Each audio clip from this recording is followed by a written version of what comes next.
mystery that cannot be explained. An enigma that defies reason. A surprising and unexpected answer. To encounter such a mystery firsthand may change your life forever. Face to face with the greatest riddles of the ages, the world's most profound mysteries reach out and touch your life in ways you never imagined possible.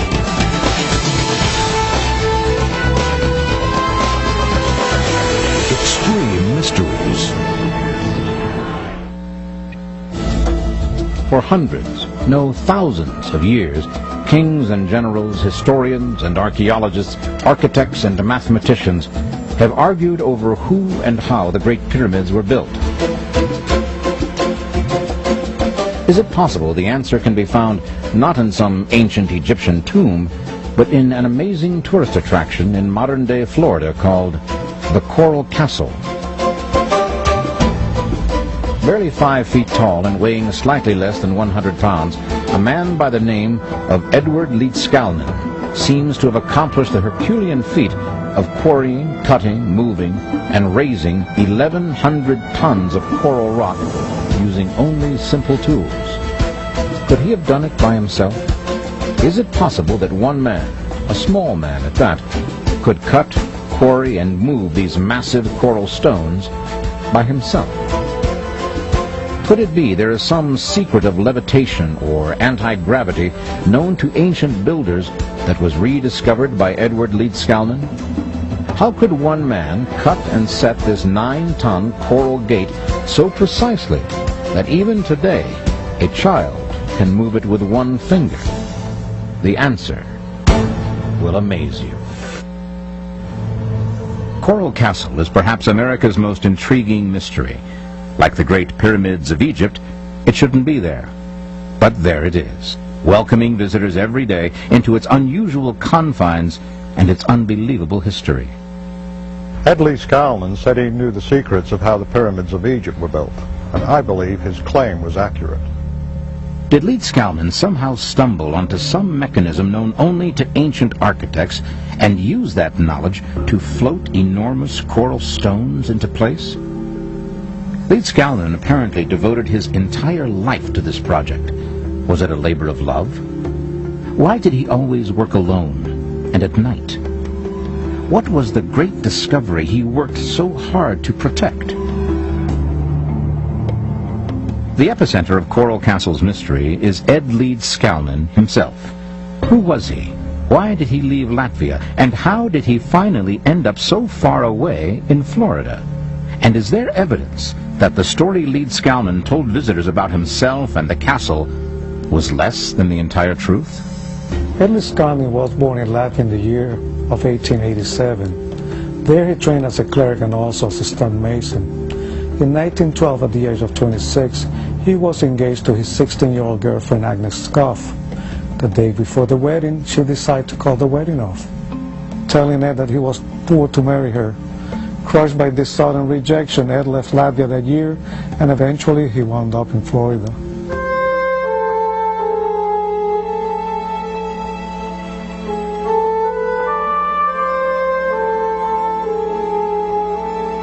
He constructed the Coral Castle as a future home for him, Agnes, and their children.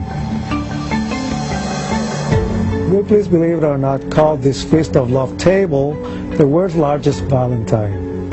Ed called this the Grotto of the Three Bears, where the children would play, and he created this repentance corner where their naughty children could be punished. There's a letter from Andres Stavro, who investigated Ed's life in Latvia. He tells a different story. I met his relatives, found one document and one old photograph of him. In short, Ed's descendants insist that during the 1905 and 1907 uprising, he was an armed guard against the Tsar and left Latvia because of repression of the Tsar's secret police. If Leedskalnin was keeping a low profile about his past, then can we entirely trust his explanations about how he moved and lifted coral stones weighing up to 30 tons? And why would Leedskalnin keep his actual construction methods secret? One person who knew Ed remembers asking him how he did it. Ed always seemed a little vague on just how he attacked the task of moving the huge tonnage of rock, but he told me he understood all the laws of weights and levers. To explain how he managed to move the huge stones, Ed would always tell people, I have discovered the secrets of the pyramids. I have found out how the Egyptians and the ancient builders in Peru, Yucatan, and Asia, with only primitive tools, raised and set in place blocks of stone weighing many tons. If we assume that Ed leedskalnin and the pyramid builders were using the same tools and methods, then based on Ed's abilities, it would have only taken approximately 4,700 workers to build the Great Pyramid, instead of the 20,000 to 100,000 that is estimated. This photograph seems to show leedskalnin using a chain hoist on a tripod structure to lift the coral blocks. Indeed, many people who knew Ed leedskalnin believe he moved those blocks with simple, conventional tools, though no one actually saw him work. In order to prove the methods of construction that leedskalnin used, we'd have to replicate the more difficult aspects of the work. Leedskalnin might have been able to hoist the 6-ton blocks for the wall with conventional mechanical tools, but that does not explain how he raised the 23-ton obelisk, or especially this 30-ton block in this wall, all by himself and only with a 10-ton chain hoist. One of the most amazing aspects of this mystery is its complete accessibility. The castle is, after all, open to the public. So has anyone ever tried to move any of leedskalnin's structures with conventional tools? Or tried to figure out how many people would be needed to do the job? one of Ed's most remarkable works is the 9-ton door. It's so perfectly balanced on an old mill shaft that incredibly it will open to the push of one finger. In order to repair the door in 1986, Court Castle had to hire a 6-man crew with a 20-ton crane to move the door and make the needed repairs. And after the repair, the door was no longer as perfectly balanced and positioned as when leedskalnin constructed and placed it by himself. So how did leedskalnin do it? And just how much did leedskalnin want the world to know? Can we discover any clues to his secret building methods in the papers and booklets he wrote? In his booklet on magnetic current, leedskalnin said that all matter consisted of individual magnets. He believed that magnets from the middle of the Earth attracting objects containing both North and South Pole magnets cause gravity. Is it possible that leedskalnin somehow figured out how to turn off gravity using his unconventional ideas about the nature of all matter? But isn't a world without the law of gravity really an impossibility? I was baffled about the nature of anti-gravity until a colleague asked me to describe it. I said that it was a means by which objects could be lifted, and then I realized that we were already applying anti-gravitational techniques in our everyday life, like getting out of bed in the morning, or an airplane, rocket, and forklift are all devices to overcome gravity. So I asked myself, what if there's no such thing as gravity? If, as leedskalnin claimed, all things, all matter consists of individual magnets, could the known properties of magnetism explain gravity? Then I began to speculate that leedskalnin was creating anti-gravity by simply flipping the magnetic poles in his coral blocks so they would match and therefore repel the magnetic polarity of the Earth. The flywheel in leedskalnin's tool shop consists of bar magnets set in cement. It is mounted on a 4th-row camshaft. But this photo of leedskalnin with his hand on the crank may not represent the entire operation. It is possible that there was a reciprocating engine attached to the crankshaft so that Ed could walk away and leave the flywheel running. I believe also that it became part of a radio transmitter. This photo of Ed leedskalnin working shows him lifting a coral stone with his chain hoist on a wooden tripod. The tripod was made of old telephone poles with a small wooden box on top. Leading out of the box was a wire cable that goes down towards the ground. What was in the box is of course a mystery, but I speculate that it contained radio tuners such as those found in his tool shed. In this other photo, Ed is standing on the crossbars of the tripod. We can see that steps go up one of the poles to the small box, so it seems leedskalnin needed access to the box while he was working, perhaps to adjust the tuners. magnets, flywheels, reciprocating engines, transformers, tripods with mysterious boxes, and radio tuners. How do the pieces of this puzzle fit together? And could the answer be a way to defy gravity and a spectacular end to the energy crisis? With rolling blackouts and gas prices skyrocketing at the pumps, you won't want to miss what comes next.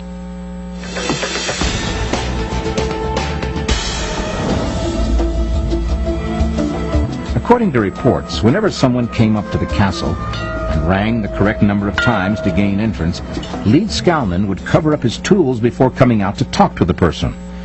Why was leedskalnin so secretive about how he moved the huge coral stones? People also said he had a sixth sense to detect if someone was secretly watching, and he would immediately stop working and simply putter around. There is a mindset called the Italian tile layer syndrome. These renowned tilers would go all over the world laying tile for important buildings and people. No one was allowed to watch them because they were protecting their trade secrets. I believe that leedskalnin had this kind of mindset. Was Ed Leedskalnin so secretive about his construction methods and about himself that he even used a hidden code in his writings? Leedskalnin self-published this curious little book called A Book in Every Home. Following each page, he left a blank page with this explanation. Reader, if for any reason you do not like the things I say in this little book, I left just as much space as I used so you can write your own opinion opposite it and see if you can do better. It's possible that he left the empty space for the reader to decipher a code hidden in metaphors in his book. The code may ultimately reveal how he built Coral Castle. The book also talks about family life, Sweet 16, and how to raise boys and girls. One curious sentence says, "Don't raise girls too big by overfeeding them." Could raising girls be a metaphor for raising a stone? In leedskalnin's writings on magnetic current, he suggests a series of experiments using magnets. Perhaps these experiments are an important key to understanding how leedskalnin, using anti-gravity, moved coral blocks. That Ed's secrets lie hidden in code and metaphors in his writing is an intriguing possibility. But can we look anywhere else for evidence that Ed really figured out how to eliminate or minimize the effects of gravity? Did some neighbors penetrate the wall of secrecy and actually catch Ed? One legend is that there were some children spying on Ed undetected and saw him floating coral blocks in the air like hydrogen balloons. There are additional reported incidents. In 1936, leedskalnin decided to move his original castle in Florida City, Ed called it Rockgate, to Homestead, reportedly to escape the threat to his privacy from a subdivision to be built nearby. He dismantled the castle and moved it, stone by stone, to Homestead, where it is today. For the first and only time, leedskalnin sought help with the move. Ed Leedskalnin hired a tractor to pull the chassis of an old truck that he had. He had the driver leave the empty truck and come back the following morning to haul the full load of heavy coral stone to Homestead. But once the driver came back unexpectedly after only 30 minutes. To his amazement, he found that the truck was already loaded down with several huge blocks of coral. The driver remembered. It was impossible to have stacked those gigantic blocks in under 30 minutes, even with a steam-powered derrick. And Ed had no equipment, just a simple tackle and chain hoist. Yet there they were, piled like cordwood. When the truck moved the 23-ton obelisk, Leedskalnin told the driver that he would have it raised in position by the following morning. And indeed, when the driver returned the following morning, the obelisk was raised. But why did leedskalnin undertake the daunting task of moving the entire castle 10 miles from Atlantic City to Homestead, Florida? Was there a reason besides the prospect of a housing development close to the castle? And does the actual location of the castle itself contribute to its mystery? Some researchers believe that there is an energy grid that is formed around the entire Earth, an invisible pattern of energy lines that concentrate points of electromagnetic energy where the lines intersect. Did leedskalnin somehow learn the secrets of this energy grid? And is Coral Castle a PowerPoint? I've heard that Ed had a map of the magnetic energy points of the Earth. Ray Stoner, in his book The Enigma of Coral Castle, suggests that leedskalnin moved the original castle to Homestead not because of an encroaching housing development, but because a surveying error misplaced the original castle 10 miles from the energy grid. Captain Bruce Cathy, a commercial pilot and author, is considered the world's leading authority on the energy grid. I've just recently been running the given position of Coral Castle through my computer using the computer program that we've developed, and I found that there is a definite link with gravitational forces, and also a link there with the Earth's magnetic field. So it's obvious that Ed definitely knew something about Einstein's E equals mc squared and the unified fields. He was well ahead of what everybody thought he was. He wasn't dumb. He knew something. There are other well-known anomalies and monuments on this energy grid, including Stonehenge on the Salisbury Plain in England and the pyramids and the Sphinx on the Giza Plateau. Interestingly, many questions surround the construction of these huge monuments and how they were built with the primitive technology of ancient times. Did Ed Leedskalnin really understand how to use this so-called energy grid? And is it even possible to speculate on how Leedskalnin used his unconventional view of matter and magnets to achieve anti-gravity? Here is my idea of how Leedskalnin flipped the magnets in his coral blocks and achieved anti-gravity. I believe Leedskalnin lifted a coral stone with the chain hoist, just enough to get the wire cable, coming from the small box on the tripod, wrapped around the stone's center. Then he went back to the tool shed and he cranked the flywheel and kept it turning with the reciprocating engine. The flywheel transmitted a frequency to the small box on the tripod.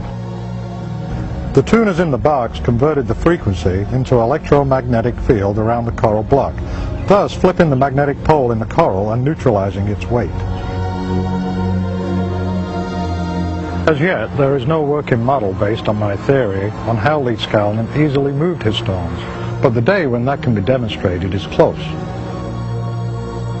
Perhaps some oddities reported about Leedskalnin do make sense. What about the neighbors who reported hearing Leedskalnin singing to the stones?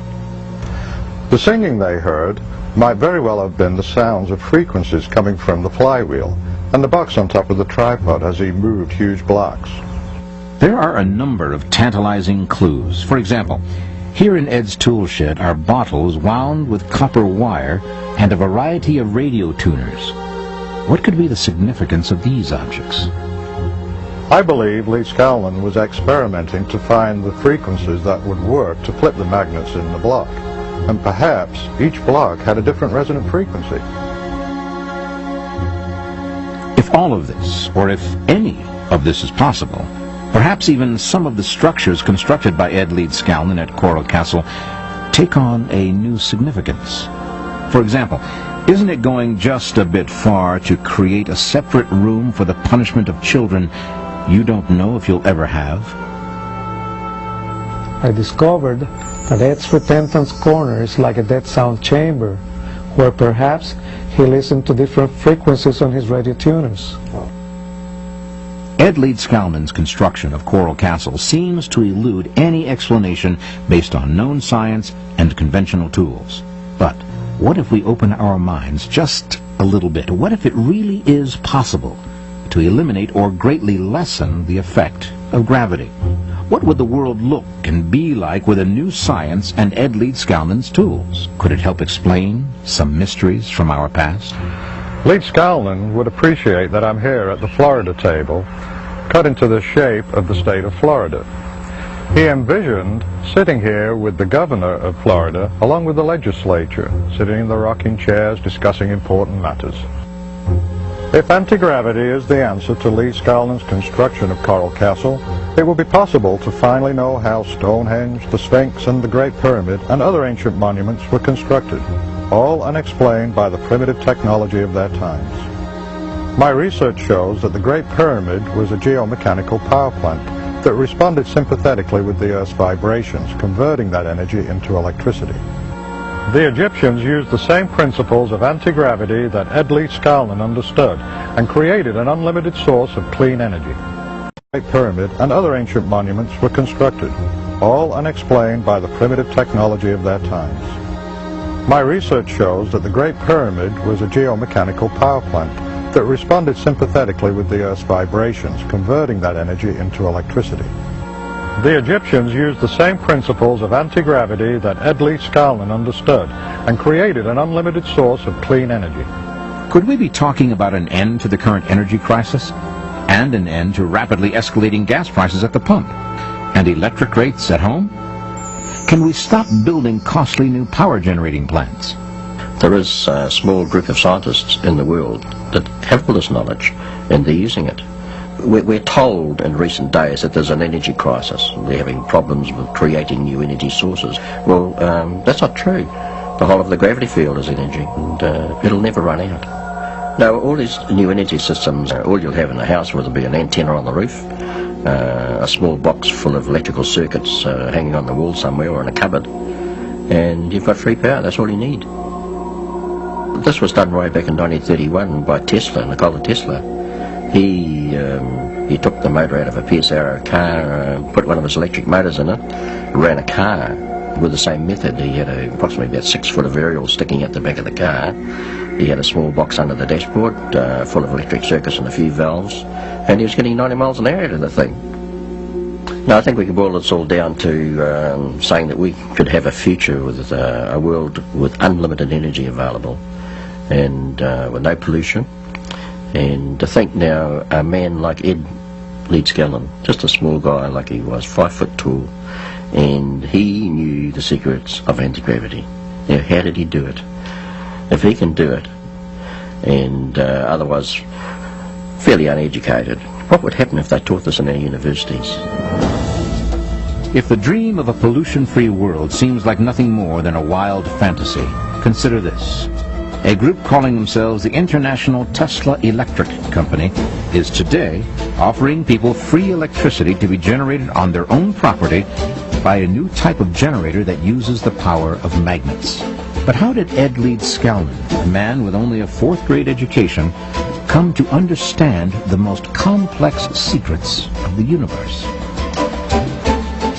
On Saturday night, Ed would ride his bike into town, dressed in his best clothes. He sat on his bike and watched the people, studying the personalities of those who came by. And with equal care, he relentlessly observed natural phenomena. Millions of people all over the world have been fooled, including myself, by wrong drawings in astronomy books in showing how the Earth's yearly pass around the Sun causes summer and winter. In fact, the drawings are wrong. I was lucky. I made a rock telescope and a rock sundial, and they de-fooled me. Now I know the right path the Earth follows. The scientists should come to Rockgate, Homestead, Florida, and have a good look at the new drawing, the telescope, and the sundial, and then notice how they would affect science. And he also observed nature with incredible detail. This is for biologists. I can see chromosomes without a microscope. To see, I close my eyes and then I open one eye just a little to look at the blue sky. Then I can see chains of beads floating in the liquid in my eye. Was it simply Ed Leedskalnin's quiet observation of the world that facilitated his understanding and discoveries about the world? Did he learn his secrets from the study of ancient Egypt? Is all matter composed of magnetism, as Leedskalnin claimed? And can scientists today alter the polarity of magnets to nullify the pull of gravity? Could it be that ultimately the answer is in an invitation to explore and study things for ourselves? Ed's sign at the castle boldly warns visitors, you will be seeing unusual accomplishments. That is certainly the case. On November 7, 1951, Ed Leedskalnin took a bus to Jackson Memorial Hospital, leaving a sign at the castle, "We'll be right back." A month later, he died quietly in his sleep from cancer. Unfortunately, Ed died without revealing his secrets. The mystery of his spectacular coral castle remains unexplained.